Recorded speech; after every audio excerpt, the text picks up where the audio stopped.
Absolutely. You're former X Division champion, former WWE Cruiserweight champion. For you, what is the difference between those two divisions?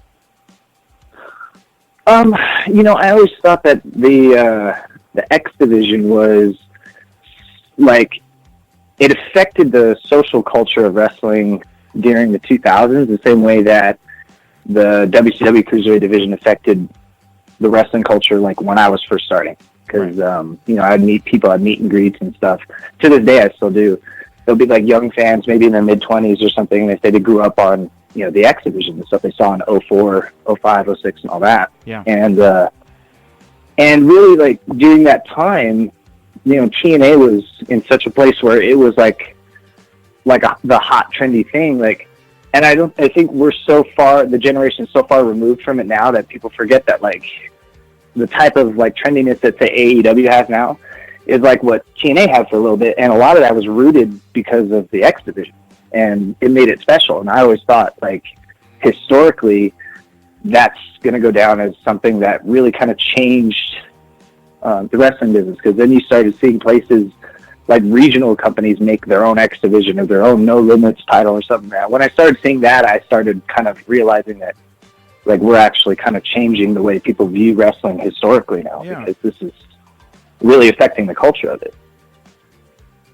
Yeah. Yeah, and how does that compare with what do you think the Cruiserweight division is over in WWE? How would you define that, I guess?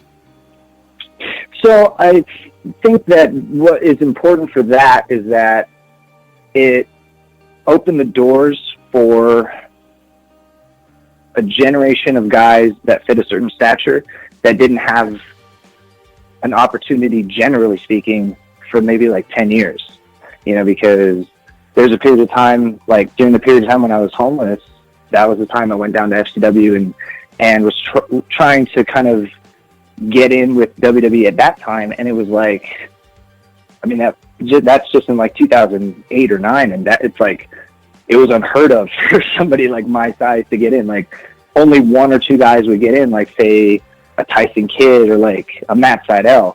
And then they were considered a novelty because of what they were, and that was it. They felt like we got our one guy or two guys of this stature, and that's all we need. True.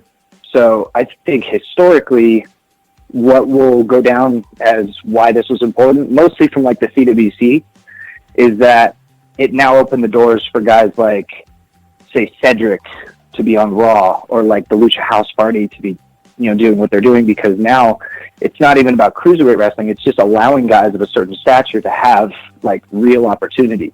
And it started out by just being part of the division.